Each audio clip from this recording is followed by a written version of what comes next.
अकेले अकेले क्या कर रही हो तुम यहाँ? हशम उसके पास वाली ही चेयर खींच कर बैठे हुए शिली से पूछ रहा था। असलान थे मेरे साथ, उनकी कोई ज़रूरी कॉल आ गई थी, इसलिए अभी अकेली हुई हूँ। अरुषा ने मुस्कुराकर उसे देखते हुए कंधों पर डाली हुई शॉल दुरुस्त की। मौसम इतना सर्द नहीं था मगर यहाँ खुले लॉन में उसे सर्दी सी लग रही थी। हशम बहुत मोहब्बत से अपनी प्यारी सी गुड़िया बहन को देख रहा था। क्या देख रहे हो आशु? वो उसे लगातार मुस्कुराते हुए देखे जा रहा था तो वो पूछे बिना नहीं रह सकी। यही कि मेरी प्यारी गुड़िया कितनी प्यारी सी टिड्डी लग रही है। उसे शरारत से कहते हुए उसके फूले फूले गाल चुटकी में भरकर नोचे थे। सच में ना मैं बहुत मोटी लगती हूँ ना, बिल्कुल टिड्डी जैसी। वो मुंह बसोर कर उससे पूछने लगी। हशम ने उसके गाल छोड़कर हंस से उसके सर पर चिपट लगाई। कोई मोटी वोटी नहीं है तू, इतनी हसास मत हो। बहुत प्यारी लग रही है मेरी गुड़िया। प्यार से उसके गाल छूकर वो चेयर से टेक लगाकर नीम दराज हो गया। थक गए हो हशम? रूषा को अपनी फिक्र छोड़ छाड़ कर उसकी फिक्र हो गई। वो आंखें मूंदे गर्दन लुढ़का कर खड़ा था। हाथ बढ़ाकर उससे घने डार्क ब्राउन बाल को प्यार से संवारा। नहीं, बस अपनी छोटी छुपकली को याद कर रहा हूँ। आज वो जल्दी सो गई। रूषा को जिस हाथ से उसके सर को सिला रही थी उसी हाथ से उसके सर पर चिपट लगा दी। बहुत बोलते हो तुम। लो, अब मैं बहुत बोलने लगा। मुंह बनाकर सीधा बैठ गया और पास बैठे रूषा का हाथ थाम कर बोला। आशु, तेरा दिल नहीं करता? क्या नहीं करता? उसे हैरानी से भनवें उचकाई। यही कि अब तेरे भाई की रुखसती हो जानी चाहिए। वो इस अंदाज से बोला कि रूषा को हंसी आ गई। हंस मत, मैं सीरियस हूँ। हशम का मुंह बना। ओ मेरे राजा भाई। रूषा ने होंठ खोल करके उसकी गाल पर प्यार से चुटकी ली। मजाक नहीं कर रहा, सच में मेरा दिल भी कह रहा है भिनोई साहब की तरह मैं भी ऑफिस से छुट्टी ले लूँ, फिर दिन रात बीवी को गोद में उठाकर उसकी केयर करूँ, उसे घुमाने ले जाऊँ, उसके साथ टेरेस पर रातें गुजारूँ, रोमांटिक डिनर अरेंज करूँ और सुबह शाम चीज़ें ठुसवाऊँ। बट यार यहाँ गड़बड़ हो जाएगी, वो तो मोटी भैंस हो जाएगी। वो संजीदगी से बोलते बोलते परेशान हुआ फिर सर झटक कर बोला। चलो खाने पीने वाला प्रोग्राम कम, बल्कि उबले खाने दूंगा, ये ठीक रहेगा। वो जिस संजीदगी से बोल रहा था अरुषा का हंस हंस का बुरा हाल हो रहा था। मुझे पहले भी तुम पर शक था, तुम छुप छुप कर हमें देखा करते हो। अभी वो कुछ और भी फुलझड़ी छोड़ता कि असलान ने पीछे से उसकी गर्दन पकड़कर उससे एक ही झटके में अपनी जगह से उठा दिया। हशम अचानक इस अवतार पर घबराकर अरुषा का हाथ छोड़ चुका था। असलान ने उसे दूसरी चेयर पर बिठा दिया और खुद अरुषा के पास वाली जगह संभाल ली। अरुषा भी होले होले हंसते हुए हशम के बिगड़े मुंह को देख रही थी। एक तो आपको 1 मिनट देना भी गवारा नहीं, मैं अपनी बहन से अपने दिल की बात भी नहीं कह सकता। सच में अब दो बन गए हैं। हशम की वही पुरानी शिकायत पर वो मुस्कुराई और हसन ने पाँव पर पाँव रखकर किलाई में पहनी घड़ी देखी। 1 मिनट? पिछले 15 मिनट से तुम अपनी बहन से राज की बातें कर रहे हो। मैंने कुछ कहा? वो आराम से पाँव पर रखे पाँव को हिलाता हुआ हशम का खून जलाने के लिए तैयार था। आपके 24 घंटे में ये नाचीज हमेशा 15 मिनट के लिए हताकार हो जाता है, उसे बख्श दें। वो छोटी नाराजगी से उसके आगे हाथ जोड़कर सर हम करके झुका। नाचीज की हदा तब बख्शी जाएगी जब वो यहाँ से खिसकेगा। बादशाह सलामत ने हाथ उठाकर उसे उठने का इशारा किया। जी नहीं, मैं आपका वजीर आजम हूँ, आपको मेरे मशवरों की ज़रूरत पड़ सकती है।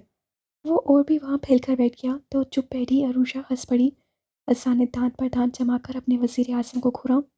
और बता आशू, क्या हाल है? मियाँ साहब ठीक ठाक हैं? ससुराल वाले तुझे तंग तो नहीं करते? वो ऐसे बोला जैसे पहली बार उसके ससुराल आया हो। असान ने उस खूबसूरत फितने को देखा। उसे अपनी मोहब्बत की कहानी में वो अच्छा खासा विलन लग रहा था। दोनों भाई बहन को एक दूसरे से बात करने का ज़्यादा ही शौक था और यहीं वो हशम को अपना सबसे बड़ा रकीब समझता था। हसान ने भनुए सुकोड़ कर और होंठों को टेढ़ा करते हुए तीखी निगाह लगातार बोलते हशम पर रखते हुए कुछ देर बर्दाश्त किया फिर एक झटके से वो चेयर छोड़कर खड़ा हो गया। हीरो साहब अपनी हीरोगिरी दिखाने के लिए उठ गए। हशम दिल में सोचता अब भी हसान को नज़रअंदाज करते हुए आरुषा से लगातार बातें किए जा रहा था। आओ रूषा, तुम्हें सर्दी लग जाएगी। और फिर वही हुआ जैसा हशम ने सोचा था। वो झुका और हंसी बोलती अरुषा को चेयर से गुड़िया की तरह अपने बाजुओं में समेटा और एक ज़बरदस्त खोरी साले को देकर अरुषा की लाख अरहरे की परवाह किए बगैर वो उसे उठा ले गया। फजलान मीर साहब, आपकी बहादुरी को लाखों सलाम। पीछे वो हंसता हुआ सोचता आराम से टेक लगाकर नींद दराज हो गया। दोनों टांगें उठाकर अभी टेबल पर रखने ही लगा था कि उसकी निगाह टेबल पर रख के अरुषा के मोबाइल पर पड़ी। वाओ! उसके होंठ खुशी से गोल हुए। मैंने इसाब को सताने का एक और मौका। हशम ने झट से मोबाइल उठाया। अभी उठाया ही था कि मोबाइल पर एकदम से रिंग हुई। आशु को कौन कॉल कर सकता है, वो भी इस वक्त? उसे ताज्जुब हुआ। उन दोनों का असलान की फैमिली के अलावा किसी भी दूसरे से कोई राब्ता नहीं था। अरूषा का तो हो ही नहीं सकता था। उसका नंबर बस उसके पास या असलान के पास ही था, या सिर्फ असलान की फैमिली के पास।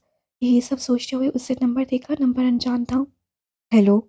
जस्तुजू ऐसी थी कि उससे कॉल पिक करते हुए स्पीकर टच किया, और फिर उधर से जो आवाज़ उससे सुनी थी उससे हाशिम को साकित कर दिया।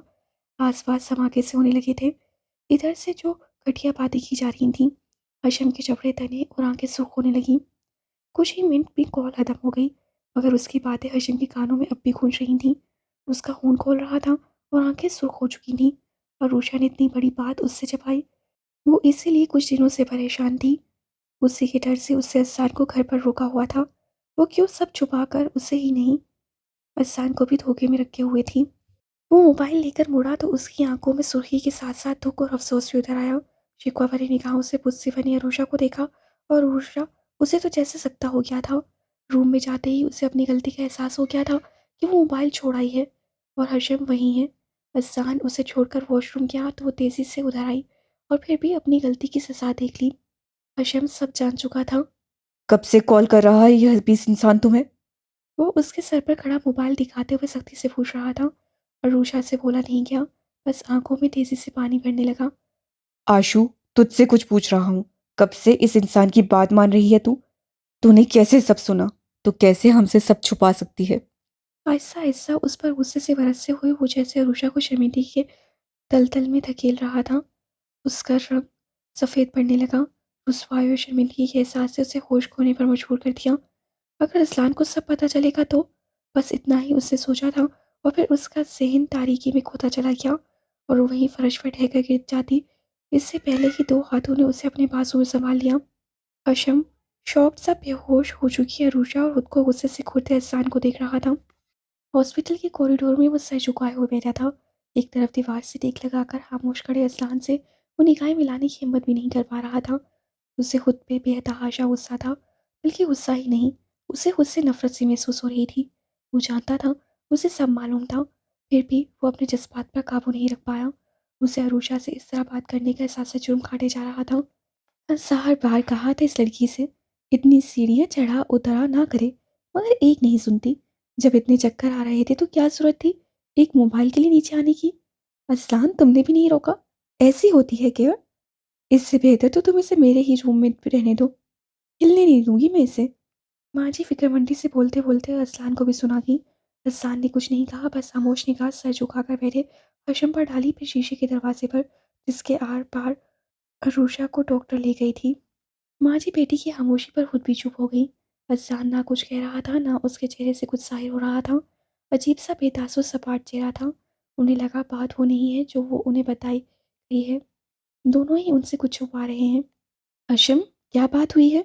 डिनर के बाद तो अरूषा बिल्कुल ठीक ठाक थी, अचानक से क्या हुआ? उन्होंने बारी बारी दोनों को देखते हुए हशम से जरा सख्ती से पूछा। हशम ने चौंक कर सर उठाया, उसकी भीगी सुर्ख आंखें और सब करता चेहरा। अजलान ने होंठ भींच कर गहरी सांस भरी और सीधा होकर माँ जी की तरफ देखा। माँ, बाद में बात करते हैं ना। अभी बस अरूषा और बच्चों के लिए दुआ करें, सब बेहतर हो। उसे कथे अंदाज पर वो कुछ पूछने का इरादा छोड़कर दिल ही दिल में दुआ को हो चुकी थी। हशम ने फिर से सर झुका लिया, और हशम अब बेचैनी से बंद दरवाजे के पास टहल रहा था। Doctor, my wife. जैसे ही शीशे का दरवाज़ा खुला, अजलान तेजी से बाहर आते डॉक्टर के पास से आया था। माँ जी भी उठ खड़ी हुई, और हशम की आंखों में खौफ की झलकियाँ उभरी। दिल बहुत तेजी से धड़क रहा था। शुक्र करें कि अल्लाह ताला ने करम किया हुआ है, इतनी टेंशन के बावजूद भी माँ और बच्चे दोनों ही सालिम हैं। डॉक्टर के अल्फाज से यह तमानियत का एहसास अजसार ने आंखें बंद करके दोबारा खोली। मैं मिल सकता हूँ डॉक्टर? वो बेचैन सा डॉक्टर से पूछ रहा था। श्योर, बट अभी वो दुआओं के जेर असर सो रही है। आप उसे सुकून से सोने दें। नींद उरूशा के लिए इस वक्त सबसे ज़्यादा ज़रूरी है। डॉक्टर ने मुस्कुराते हुए अजलान के चेहरे को देखा। जी। वो बस इतना बोला तो डॉक्टर ने उसे दो चार और हिदायतें देकर वहां से चली गई। सबके दिलों को सुकून बख्शकर हशीम अब खुद को काफ़ी आरामदेह सा महसूस कर रहा था। अगर उसकी बहन या उसके बच्चों को ज़रा सा भी नुकसान पहुंचा, वो सारी ज़िंदगी खुद को माफ़ नहीं कर सकता था। आराम से, हाँ, बहुत एहतियात से। जैसे ही उसने आंखें खोली और अपने हाथों को हिलाया, असान तेजी से उठकर उसके पास से दिख गया। रूशा ने भारी होते सर और बोझल आंखों से चारों तरफ देखा, फिर असान को समझ में नहीं आ रहा था वो कहाँ है इस वक्त। हॉस्पिटल है ये। तुम बेहोश हो गई थी ना? अब कैसा महसूस हो रहा है मेरी जान? उसके चेहरे की उलझन पढ़कर अज़लान ने बताकर मोहब्बत से उसके हाथ को थामना ना सिर्फ थामा था, बल्कि अपने लबों से भी लगा रहा था। मैं बेहोश हो गई थी, कैसे? याद करने पर भी उसे कुछ याद नहीं आ रहा था। वो बेहोश कैसे हो गई थी? उलझते हुए अज़लान को देखी जा रही थी। कमज़ोरी की वजह से, इसीलिए तो हॉस्पिटल ले आया हूँ। बस जल्दी से ठीक हो जाओ मेरे लिए, अपने अज़लान के लिए।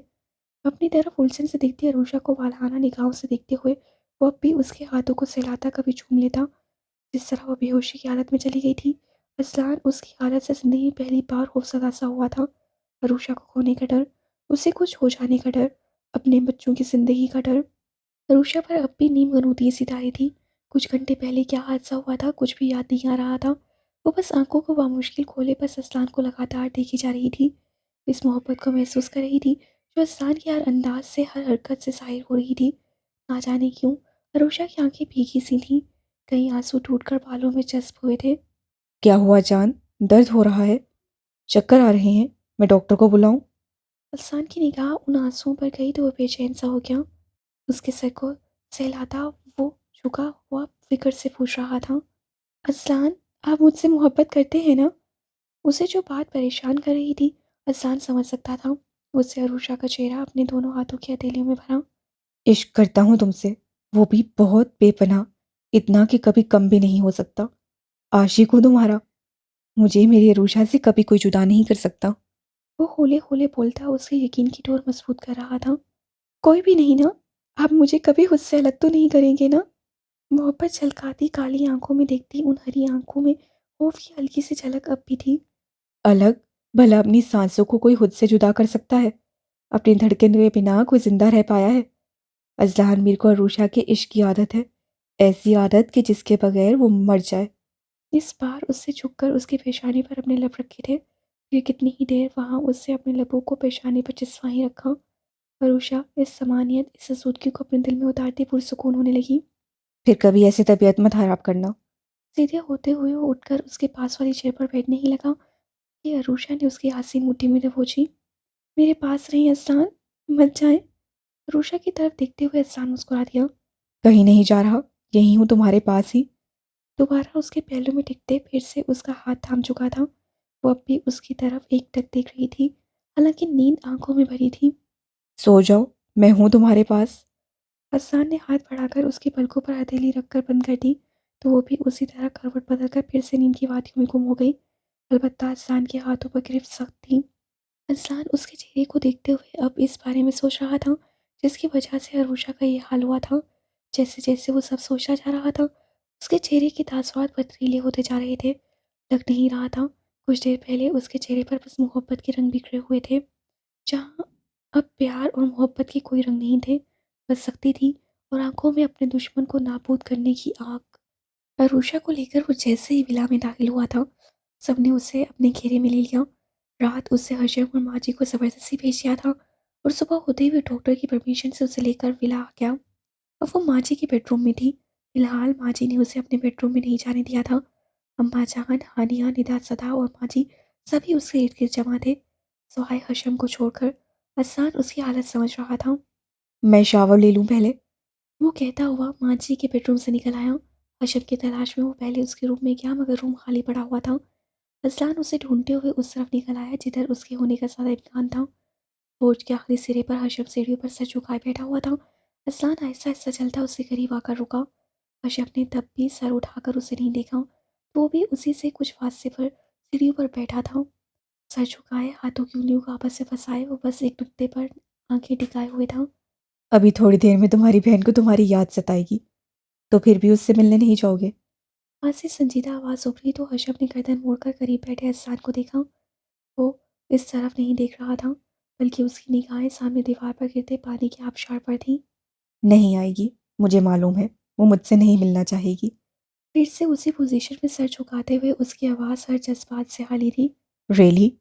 इस बार असान ने गर्दन मोड़कर उसे देखा। तब तो मुझे आज जश्न मनाना चाहिए कि भाई बहन के बीच दूरियां तो आई। अब तुम मुझे अपने रकीब नहीं लगोगे। हशम ने झटके से सर उठाकर गर्दन मोड़कर मुस्कुराते हुए असान को देखा। ये वक्त मजाक करने का था। मैं इस वक्त मजाक के मूड में बिल्कुल नहीं हूँ लाला। गुस्से से कहते हुए ग्रे आंखें काली आंखों को घूर भी रही थी। मैं मजाक कर भी नहीं रहा। मुझे तो दिल से खुशी हो रही है कि भाई बहन एक दूसरे से दूर हो गए। वो अब भी अपनी दिल जलाने वाली मुस्कुराहट से हशम को चला रहा था। दियो कहीं का, बहन हुई ना हो तो। वो सिर्फ सोच कर रह गया। आपको गलतफहमी हो गई है। मेरी बहन मुझे बहुत अजीज है और मैं उसे। हमारे बीच कभी दूरियां आ ही नहीं सकती, चाहे आप ही क्यों ना कोशिश कर ले। संजीती से बोलते हुए उससे फिर से कदम मोड़कर एक बार सामने देखना शुरू कर दिया। मैं अगर चाहूँ तो बहुत कुछ कर सकता हूँ, बट ऐसा करना नहीं चाहता, क्योंकि मुझे अपनी बीवी जान से भी ज़्यादा अजीज है। इससे उसे कोई परेशान करे या ऊंची आवाज़ में डांटे, उससे किसी तरह का भी कोई सवाल करे, मुझे बिल्कुल पसंद नहीं।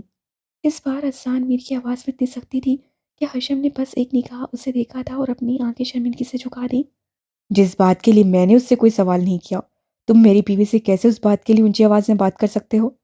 हशम को झटका सा लगा था। बेयकीन नजरों से असान को देखा। क्या वो सब जानता है? और अगर जानता है तो फिर? हशम, मुझसे कुछ छुपा नहीं है। तुम मत भूलो, यहाँ मेरी निगाहों से बचकर कोई राज नहीं रह सकता। कौन कब क्या कर रहा है, किससे मिल रहा है, किससे बातें कर रहा है, मैं सब जानता हूँ। वह हशम को देखे बगैर बोलता हुआ। हशम को जाने क्यों बहुत ही पुरसरार सा लगा। अरूषा सच कहती थी। असलान मीर को कोई नहीं समझ सकता। वो कब क्या धमाका कर दे कोई नहीं जानता। आप सब जानते हैं तो फिर उसे रोका क्यों नहीं? उससे पूछा क्यों नहीं, या उस शख्स को सजा क्यों नहीं दे रहे हैं? जिस तरह आपने मलिक अमजद को खत्म किया, उसी तरह इसे भी क्यों नहीं खत्म कर देते? मैं चाहता हूँ मैं उसी तरह इसके सीने पे भी गोलियां उतारूं, जिस तरह उस मलिक अमजद के सीने में उतारी थी। उसकी सारी नफरत सारा गुस्सा उसकी आंखों में झलकने लगा। उस शख्स की बर्बादी को वो कब से देखता चला आ रहा था। असलान की करम से मलिक अमजद से उससे इंतकाम लिया था। और अब उसकी ख्वाहिश उस शख्स से भी उसी तरह बदला लेने की थी। कहते हैं ना, सजा देने का मजा तब आता है जब दुश्मन ये समझे कि सामने वाले को उसे हरा दिया है। वो जितना अपनी ताकत के नशे में गुम रहेगा, मुझे उसे शिकार करने में उतना ही मजा आएगा। वो उसी मुस्कुराहट के साथ हशम को अपनी काली चमकती आंखों से देख रहा था। हशम को उन आंखों की चमक से जाने क्यों खौफ सा महसूस हुआ। वैसी ही चमक थी जैसी उससे मलिक अमजद को मारते वक्त थी। हसान का ये रूप बस हशम पर खुला था और हमेशा बस उसी तक रह जाना था। और आशु, उसका क्या? गहरी सांस लेकर उससे निगाहें फेर ली। अब चेहरे पर सुकून था, मगर एक बेचैनी अब भी थी। और वो बेचैनी बस अपनी बहन के लिए थी। हसान ने गौर से उसके चेहरे को जांचते हुए फिर से निगाहें फेर लीं और सामने साफ और शफाफ पानी को देखते हुए बहुत आहिस्ता आवाज में बोलना शुरू किया था। इस पानी को देख रहे हो हशम, कितना साफ और शफाफ है। अरुषा का दिल भी इतना ही साफ और शफाफ है, किसी भी मिलावट से बिल्कुल पाक। ऐसे साफ और पाक दिल पर मैं कैसे कुछ पूछकर डर या निदामत की धूल बर्दाश्त कर सकता हूँ? कभी नहीं। बोलते बोलते उसे नफी में सा हिलाया। हशम अब गर्दन मोड़कर एक टक उससे देख ले जा रहा था। मैं नहीं चाहता वो मेरे आगे शर्मसार हो। जो जुर्म उसने कभी किया ही नहीं, वो उस पर नादम हो या खौफजदा हो। मैं चाहता हूँ वो मुझ पर कामिल यकीन कर ले कि उस कजलान कभी उसकी मासूमियत पर शक कर ही नहीं सकता। खुद को देखते हशम को उससे गर्दन मोड़कर देखा और मुस्कुरा दिया। हशम ने अब उन आंखों में बस मोहब्बत ही मोहब्बत देखी थी। लाला, वो परेशान कर रहा है आशु को। उसके होंठों से बस इतना ही निकला था। अब नहीं कर सकेगा, यकीन रखो। हसान ने हाथ बढ़ाकर उससे कंधे पर टपकी देकर तसल्ली दी और मुतमईन भी हो गया। हर फिक्र से आज़ाद, हर परेशानी से पाक। बस अब एक हल्की सी नदामत थी। सॉरी, मैंने आशु को कल। उसकी बात अधूरी ही रह गई। हसान जिस हाथ से उसका कंधा दबक रहा था उसी हाथ से उससे उसका गला पकड़ लिया। आइंदा ऐसा किया ना तो अपने भाई होने का लिहाज भी नहीं करूंगा। मुझे मेरी बीवी बहुत अजीज है, अगर उसके भाई नहीं होते तो। हशम ने बस खामोशी से धमकी देते हसान की तरफ देखा था। हसान कुछ और कहता कि हशम उसके शाने से लग गया। लाला, आई लव यू। आप सच में बहुत अच्छे हैं। आप ना होते तो हम दोनों का क्या होता? आई एम सॉरी कि मैंने इतना गलत आपको समझा। Love you Lala, love you. उसके शाने से लगा वो भराई हुई आवाज़ में उसे लगातार बोल रहा था।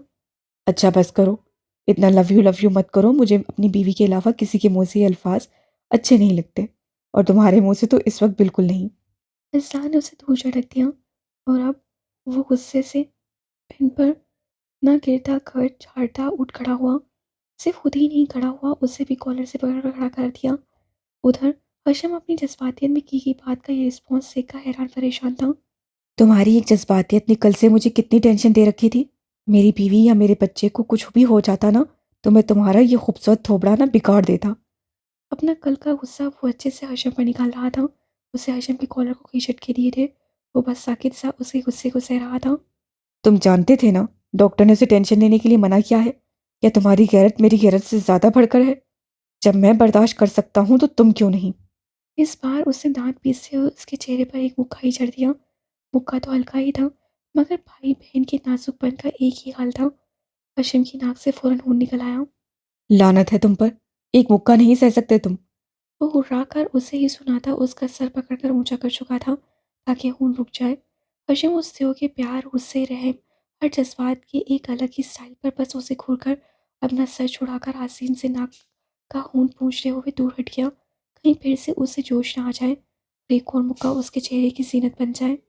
रूम में जाओ और अच्छे से अपना थोबड़ा धुल कर आना। अपनी बहन से कुछ कहने की जरूरत भी नहीं। वो अब जरा सा नर्म होकर हशम को आंखों ही आंखों में धमकी दे रहा था, जिसका मतलब वो अच्छे से समझता था। पहले नाक तोड़ दो, फिर धमकी भी दो। आप ना सचमुच के द्यो ही हैं। ना जाने किसने इंसान बना दिया। सारी मोहब्बत गई भाड़ में। वो बार बार अपने सुखनाक हल्के हल्के सहलाता अजान को नाराजगी से देख रहा था। नाटक मत करो, कुछ भी नहीं हुआ है। वो नाक पर से मक्खी उड़ाता हशम को और चलाता मुड़ गया, मगर जैसे कुछ याद आया तो रुककर फिर से हशम की तरफ मुड़ा। ये नाक जब नॉर्मल रंग में आ जाए तो मिलना अपनी बहन से, समझे तुम? उंगली उठाकर कहता वो अपनी उसी शान से मुड़कर अंदर की समेत पड़ गया। दिल तो कर रहा है इसी हॉल में चला जाऊं, मगर देव का मुक्का बहुत भारी है। हशम ने दांत पीसकर कहा और फिर बोले से नाक सहलाई। दर्द बहुत ज़्यादा हो रहा था और दोबारा मुक्का खाने की पोजीशन में नहीं था, इसलिए इंतकाम लेना अच्छी बात नहीं, माफ़ कर देने वाला बड़ा होता है।